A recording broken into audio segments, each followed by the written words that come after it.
আজকের এই ভিডিওতে মাত্র 4টি রুল শেখার মাধ্যমে আমরা ট্যাগ কোশ্চেনের যত সমস্যা আছে সবকিছু সমাধান করব ইনশাআল্লাহ। আসসালামু আলাইকুম, আমি এর সাথে আছি তোমাদের মেহেদি ভাইয়া। তোমরা যারা আমাদের পেজটি মেহেদিস ক্লাসরুম ফলো করনি এবং ইউটিউবে সাবস্ক্রাইব করনি তারা চটজলদি করে নাও। আর চলো আমরা শুরু করি। ট্যাগ কোশ্চেন মেইনলি এই 4টি রুল দ্বারাই সীমাবদ্ধ। এখন তার আগে আসে ট্যাগ কোশ্চেন জিনিসটা কি। কোনো একটি সেন্টেন্সের সাথে ট্যাগ অর্থাৎ জুড়ে দেয়া, কোনো একটি ছোট প্রশ্ন জুড়ে দেওয়াকে বলা হচ্ছে ট্যাগ কোশ্চেন। কোনো বিষয়ে শিওরিটি হওয়ার জন্য বা শিওর হওয়ার জন্য, অথবা সম্মতি জানার জন্য, অথবা ওই সেন্টেন্সকে আবার ভেরিফাই করার জন্য বা ওই বাক্যকে ভেরিফাই করার জন্য আমরা সাধারণত ট্যাগ কোশ্চেনটা ব্যবহার করে থাকি। বাংলায় আমরা এ ধরনের কিছু বাক্যাংশ বা বাক্য ব্যবহার করি, যেমন চল আজকে খেলতে যাই, যাবি না। দেখো লাস্টে যাবি না, এটা তাকে আরেকবার ভেরিফাই করার জন্য আমি প্রশ্নটা করছি। আমার প্রশ্ন কিন্তু চল আজকে খেলতে যাই, এটা আমার প্রস্তাব, বাট আমি কিন্তু লাস্টে ছোট্ট একটি প্রশ্ন জুড়ে দিয়ে তার কাছে আবার জিনিসটা বাক্যটা আমার বাক্য যেটা তাকে ভেরিফাই করার চেষ্টা করছি। এটাই আসলে ট্যাগ কোশ্চেন। ট্যাগ শব্দের অর্থ জুড়ে দেওয়া। আমরা মূল বাক্যের শেষে ছোট্ট একটা ফ্রেজ জুড়ে দেব যেটা কিনা ওই মূল বাক্যকে প্রশ্ন করবে বিভিন্ন উদ্দেশ্যে। একটা হতে পারে ভেরিফাই, সত্যতা যাচাই, বা কোনো কিছুকে আমি আবার জিজ্ঞেস করে সেটাকে নতুন করে যাচাই করা। এই ধরনের কাজগুলোর জন্য আমরা ট্যাগ কোশ্চেন ব্যবহার করে থাকি। মোটা দাগে আমরা 4টি রুল শিখলেই যদি আমরা বলি যে ওভারঅল রুল কয়টা, তাহলে আসলে 4টা। প্রথম যেটা রুল সেটা হলো বাক্য যে অক্সিলারি ভার্ব বা সাহায্যকারী ভার্ব থাকবে ট্যাগ কোশ্চেনে আমি সেম অক্সিলারি ভার্বটা ব্যবহার করব। ভেরি ইম্পর্টেন্ট, যে অক্সিলারি ভার্ব থাকবে সেটাই ব্যবহার করব। দেন বাক্য যদি হয় বা ভার্ব, অক্সিলারি ভার্বটা যদি হয় অ্যাফার্মেটিভ, তাহলে আমরা সেটাকে করব নেগেটিভ। অ্যান্ড যদি হয় নেগেটিভ, তাহলে আমরা ট্যাগ কোশ্চেনকে করব অ্যাফার্মেটিভ। কিন্তু কখনো কখনো আমরা দেখব যে বাক্যে কোনো অক্সিলারি ভার্ব নেই, কারণ আমরা জানি বাক্যে একটি মাত্র ভার্ব যদি থাকে সেটি অবশ্যই মেইন ভার্ব হবে। বাট যদি সেটা বি ভার্ব থাকে, সেটা মেইন ভার্ব হওয়া সত্ত্বেও ট্যাগ কোশ্চেন আমরা সেই বি ভার্বকেই নিব, আদারওয়াইজ আমরা অক্সিলারি ভার্বকে নিব। অ্যান্ড লাস্ট অফ অল যে সাবজেক্ট আমার থাকবে সেটা ট্যাগ কোশ্চেনে অলওয়েজ আমরা কি করব, ওটা প্রোনাউন ফর্মটা নিব। অ্যান্ড যখন অক্সিলারি ভার্বটা নিব এবং সেটা নেগেটিভ করব অথবা অ্যাফার্মেটিভ করব, তখন অবশ্যই সেটার শর্ট ফর্ম ইউজ করব। এবার চলো আমরা এক এক করে দেখি, তাহলে আমাদের কাছে ক্লিয়ার হবে।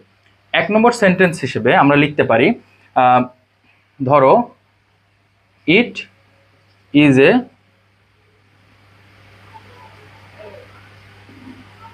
Beautiful day. আমরা ট্যাগটা একটু নিচে লিখি, বাক্যের শেষে একটা কমা দিবা, দেন এখানে ট্যাগটা লিখতে হবে। ওকে, এখন তোমরা বলতে পারো যে ভাইয়া গাইডে তো আমরা আসলে অনেক নিয়ম দেখছি। দেখো এই যে সেম অক্সিলারি ভার্বটা আমরা কথা বললাম, এটা একটা রুল। অক্সিলারি ভার্বের শর্ট ফর্ম করতে হবে, এটা আর একটা রুল। অ্যাফার্মেটিভ হলে নেগেটিভ একটা রুল, নেগেটিভ হলে অ্যাফার্মেটিভ আর একটা রুল। বি ভার্ব হলেও যদি মেইন হয় সেটাও আমরা সাবজেক্ট আমরা কি করব, ওইটাই নিয়ে নেব, এটা আর একটা রুল। সাবজেক্টের প্রোনাউন ফর্ম নেব, এটা আর একটা রুল। সামনে কিছু ব্যতিক্রম আছে যেগুলা রুল হিসেবে আমরা কাউন্ট করতে চাচ্ছি না বা কাউন্ট করা উচিত না, যাতে আমাদের জন্য ইজি হয়, কিন্তু বইতে ওটাও রুল হিসেবে দেওয়া। তাহলে বইতে এই রুলগুলোকেই ভেঙে ভেঙে ভেঙে ভেঙে অনেকগুলো রুল দেওয়া। এখন আমার কাজ তো তোমাকে রুল মুখস্থ করানো না। যদি আমার কাজ থাকতো তোমাকে শুধুমাত্র রুল মুখস্থ করে দেওয়া, তাহলে আমি একটা সুন্দর গাইডের পিডিএফ নিয়ে খাতায় সেটা বা কোনো একটা ডিভাইসে আমি নিয়ে তোমাদেরকে দেখিয়ে দিলে বলতাম যে এই রুল আছে, আমি বোঝাই দিতাম, তোমার মুখস্থ করতাম। বাট তোমার তো পরীক্ষায় রুল আসে না, রাইট? পরীক্ষায় আসে ট্যাগ কোয়েশ্চেন, প্র্যাকটিক্যাল। তোমাকে প্র্যাকটিক্যালি দেখাইতে হবে, করতে হবে ট্যাগ কোয়েশ্চেন। লাইক ম্যাথের তুমি সূত্র ফর্মুলা মুখস্থ করাই তো তোমার উদ্দেশ্য না, ম্যাথ করাই উদ্দেশ্য। দ্যাটস ওয়াই আমি তোমাকে এগুলো শর্ট ফর্মে দিলাম, এবং এইগুলোর সাহায্যেই তুমি যদি ট্যাগ কোয়েশ্চেন সলভ করতে পারো, then where is the need to memorise all those rules? There is no need, right? আমরা এই কয়েকটা দিয়ে এখন করতে পারবো। এই ইট যেটা দেখতেছো এটা হলো subject. Is a beautiful day. এখন বলেছিলাম যে অক্সিলারি ভার্ব যেটা আছে সেটাই নিব ট্যাগ কোয়েশ্চেনে, বাট এই বাক্যে অক্সিলারি ভার্ব নাই। আসলে এটা কি? এটা হলো মেইন ভার্ব। বাট এটা কি ভার্ব? Be verb. তাহলে আমরা এইটাই নিব, ইজ। এখন এই বাক্যটা, it is a beautiful day, এটা কি একটা পজিটিভ বাক্য, হ্যাঁ বোধক বাক্য, অ্যাফার্মেটিভ বাক্য। সেটাকে আমরা কি নিব? তাহলে নেগেটিভ। তাহলে ইজেন্ট, ওই যে শর্ট ফর্মটা নিয়ে নিলাম, ইজ নট না হয়ে ইজেন্ট, এবং সাবজেক্টের প্রোনাউন ফর্ম যেটা কিনা অলরেডি প্রোনাউন ফর্মে আছে, তাহলে ইজেন্ট ইট। এটা গেল একটা tag question. And this is the basic rule. এই রুল হলো, and this is the basic rule. এই রুলটা দেখো, আমরা যেটা আমাদের মেইন ভার্ব ছিল, বি ভার্ব ছিল, ওটাকে নিলাম, অ্যাফার্মেটিভ বাক্য নেগেটিভ নিলাম, এবং সাবজেক্টকে আমরা প্রোনাউন ফর্মে নিয়ে আসলাম। যেহেতু এখানে প্রোনাউন অলরেডি ছিল, তাই আমরা সেটাই নিয়ে আসলাম। এবার আসো নেক্সট একটা বাক্য আমরা দেখি। সো নাম্বার 2 আমরা লিখতে পারি রহিম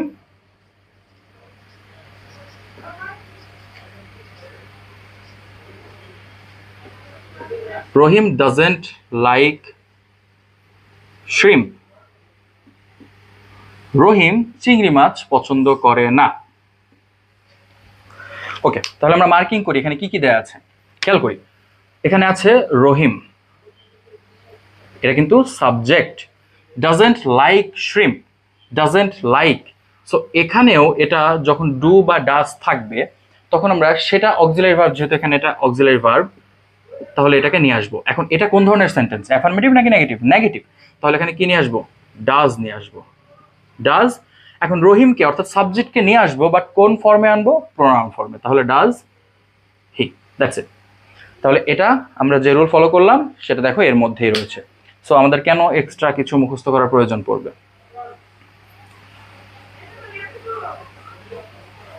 এবার আসো নাম্বার 3। যেমন শিহাব গোজ টু স্কুল, এটা কি হবে? সো প্রথমত যে বিষয়গুলো ক্লিয়ার আমরা সেগুলো আগে তুলি। দেখো এখানে শিহাবটা কি? শিহাবটা নিঃসন্দেহে সাবজেক্ট, বাট এখানে তুমি কি কোনো অক্সিলারি ভার্ব খুঁজে পাচ্ছ? না, এখানে কোনো অক্সিলারি ভার্ব খুঁজে পাওয়া যাচ্ছে না। এমনকি এখানে কোনো বি ভার্বও খুঁজে পাওয়া যাচ্ছে না। এটা মেইন ভার্ব। এটা কি? Main verb. বাট একটু লক্ষ্য করো তো, মেইন ভার্বের ভেতরে আসলে দুইটা জিনিস সবসময় লুকানো থাকে।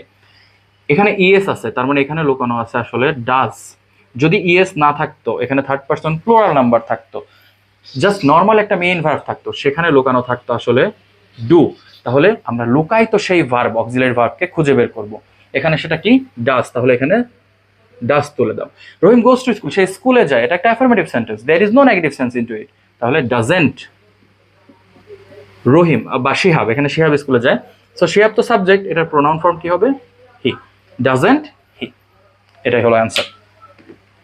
এরকম করে আমরা কয়েকটা সেন্টেন্স দেখি, তাহলে দেখবা, বুঝতে পারবা যে আসলে ট্যাগ কোশ্চেনে এই 4টা রুলের বাইরে প্রকৃতপক্ষে আর কোনো রুল নেই। হ্যাঁ, ছোট কিছু টেকনিক আছে যেগুলা সেন্টেন্স ভেদে আমরা পরিবর্তন করব, বাট আসতেছে সেগুলাতে। এবার আসো number 4। I am a student, I am a student, কি হবে? এটা একটু ব্যতিক্রম, আমরা জাস্ট একটু মনে রাখবো। এখানে প্রথম কথা, এটা সাবজেক্ট, এটার প্রোনাউন হবে কি? আই। সরি, এটা ছোট হাতে লিখতে হবে, আই। আই অবশ্য তুমি বড় হাতেও লিখতে পারো, আই বড় হাতে লিখবে। ওকে, তাহলে আই। কিন্তু এখানে অক্সিলারি ভার্ব কোনটা, অর্থাৎ বি ভার্ব কোনটা? Am, is, are, was, were আমরা জানি। এটা দেখো, এখানে এটা অক্সিলারি ভার্ব না, এটা মেইন ভার্ব, বাট এটা কি ভার্ব? Be verb. যেহেতু বি ভার্ব, তাহলে এখানে এম হবে। এটা একটা অ্যাফার্মেটিভ সেন্টেন্স, তাই আমরা বলতে পারি এখানে কি হবে? অ্যামেন্ট হবে, বাট এরকম কোনো শব্দ নাই। তাই আমরা কি ইউজ করতে পারি? এইন্ট অথবা আরেন্ট। তাহলে এই দুইটার যে কোনো একটা ইউজ করব। তবে আমাদের সবচেয়ে গতানুগতিক যেটা ইউজ করা হয় বা আনসারে থাকে সেটা হলো আরেন্ট। তাই আমরা চেষ্টা করব এটাকে আরেন্ট দেওয়ার। আরেন্ট আই, আরেন্ট আই দিলে এটা ট্যাগ কোশ্চেন চলে আসবে। তাহলে I M a student, aren't I.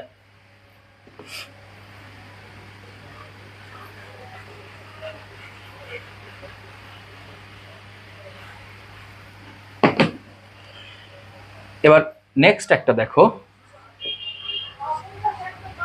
A barking dog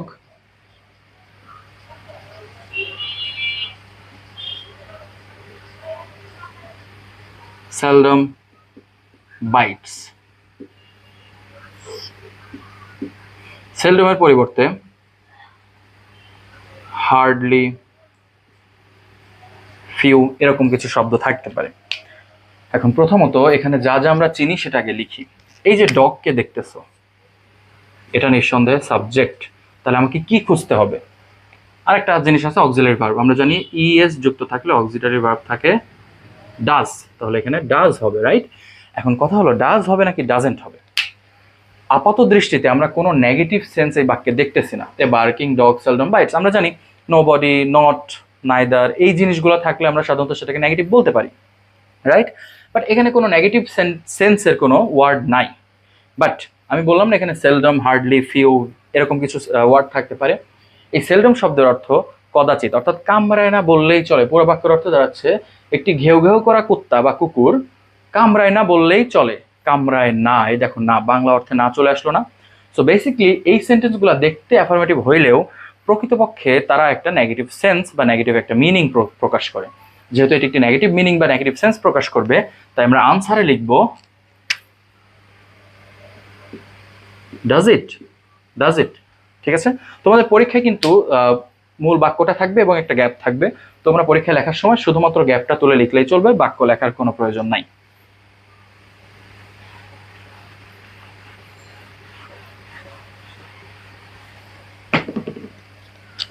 next sentence number 6। এবার আমরা আরেকটু ব্যতিক্রম একটা দেখবো, সেটা হলো ওপেন দ্য ডোর। ওকে, এটা একটা কি ধরনের সেন্টেন্স আমাকে আগে এটা বুঝতে হবে। ওপেন দ্য ডোর, দরজাটি খোলো, একটা আদেশ, নিষেধ, উপদেশ, অনুরোধ, তাই না? এগুলা কোন ধরনের সেন্টেন্স? এগুলো হলো ইম্পারেটিভ সেন্টেন্স, যেখানে কিনা আদেশ, নিষেধ, অনুরোধ করা হয়। ইম্পারেটিভ সেন্টেন্সের ক্ষেত্রে মনে রাখবা এখানে একটা সাবজেক্ট আসলে উজ্জ থাকে। উজ্জ বলতে কি, তুমি দেখতে পাও না বাট আছে, সেই সাবজেক্টটা কি? ইউ। কাকে আদেশ করা হচ্ছে? যাকে করা হচ্ছে তাকে, রাইট? ইউকে, তোমাকে। তাহলে এই ইউটা আসলে এখানকার সাবজেক্ট তো পেয়ে গেলাম, বাট এখানে কোনো অক্সিলারি ভার্ব নাই। মনে রাখবা যখনই কোনো ইম্পারেটিভ সেন্টেন্স দেখবা তখন তোমার একটাই অক্সিলারি ভার্ব তুমি এখানে নিবা, সেটা হলো উইল। সাবজেক্ট কি? ইউ। তাহলে সর্বদা এখানে উইল নিবা, যেটা ইউ নিবা, মানে উইল ইউ। ইম্পারেটিভ সেন্টেন্স দেখলেই open the door, will you, do the work, will you, বা ওপেন দ্য উইন্ডো, এটা হলো ইম্পারেটিভ সেন্টেন্সের নিয়ম। বাট আলটিমেটলি কিন্তু এই চারটার মধ্যেই পড়তেছে।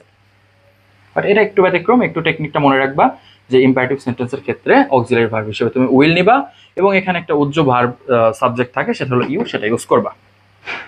নেক্সট যে সেন্টেন্সটা আমরা দেখব সেটা একটু আগে লিখে নেই। সেটা হলো একটা প্রস্তাব স্বরূপ, যেমন let's go there, let's go দেয়ার। আমরা এই বাক্যটাকে একটু ভেঙে লিখি। লেটসকে আসলে কি লেখা যায়?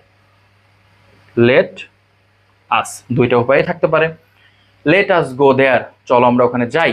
You are proposing someone to go there with you, right? তুমি কাউকে প্রপোজ করতেছো যে তোমার সাথে যেন সে কোথাও একটা যায় বা কিছু একটা করে, কিছু একটা খেলে, এগুলোকে বলা হয় প্রপোজ টাইপ সেন্টেন্স। তাহলে লেট আস গো দেয়ার, এই বাক্যে সাবজেক্ট চলে আসলো আসলে আস। সাবজেক্ট তো পেয়ে গেলাম, বাট এখানে আমাদের অক্সিলারি ভার্ব আসলে কোনটা? তো মনে রাখবা এই ধরনের সেন্টেন্স যেখানে এখানে লেট আস বা লেটস থাকবে, সেখানে আমরা সর্বদাই ট্যাগ কোয়েশ্চেন করার সময় এইটা নিব, শ্যাল। এবং এই যে সাবজেক্টটা আস, এটার pronoun form we, shall we. Let us go there, shall we. Okay, এটা ছিল লেট আসের ক্ষেত্রে। এবার আমরা আমাদের লাস্ট একটি সেন্টেন্স দেখব, সেটি হলো কমপ্লেক্স সেন্টেন্সের ক্ষেত্রে। একটা কমপ্লেক্স সেন্টেন্স চিন্তা করি। দো হি ওয়াজ রিচ, হি ওয়াজ গ্রিডি। এখন এই ধরনের সেন্টেন্সে আমাদের যে সবচেয়ে বড় প্রবলেমটা হয় সেটা হলো কোন পার্টের ট্যাগ আমরা করব। মনে রাখবা এখানে দুইটা ক্লজ আছে, আমি আগের ক্লাসে বলেছিলাম যে প্রথম যে ক্লজ সেটা হলো ডিপেন্ডেন্ট, এটার অর্থ নিচেটার উপর ডিপেন্ডেন্ট। দো হি ওয়াজ পোর, সে ধনী হওয়া সত্ত্বেও, এরপরে তোমার কিন্তু আরো কিছু শোনার ইচ্ছা জাগে, সে গরিব হওয়া, সে ধনী হওয়া সত্ত্বেও কি প্রশ্ন জাগে। So this one is dependent clause. So এটা ট্যাগ কোয়েশ্চেনের ক্ষেত্রে বাদ। Don't think about it.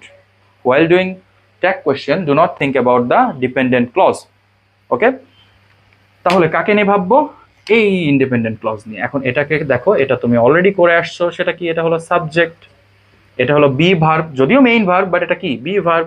So আমরা বি ভার্বের ক্ষেত্রে ওইটাই নিতে পারবো, আর এটা যা আছে থাক, আমাদের তো দুইটাই দেখতে হবে। তাহলে বি ভার্ব নিলাম ওয়াজ। এখন এটা হি ওয়াজ গ্রিডি, সে লোভী ছিল, এখানে কোনো নেগেটিভ সেন্স নাই, তাহলে ওয়াজেন্ট, ওয়াজেন্ট, এই যে হি, ওয়াজেন্ট হি। তাহলে কমপ্লেক্স সেন্টেন্সের ক্ষেত্রে তোমরা ডিপেন্ডেন্ট ক্লজটা দেখবে না, ইন্ডিপেন্ডেন্ট ক্লজকেই কমপ্লেক্স ট্যাগ কোয়েশ্চেন করে দিবা, তাহলে তোমার পুরো সেন্টেন্সের ট্যাগ কোয়েশ্চেনই হয়ে যাবে। এই ছিল আমাদের ছোট্ট কিছু কয়েকটা 4টা মাত্র রুলের মাধ্যমে পুরো ট্যাগ কোয়েশ্চেনের সলভ।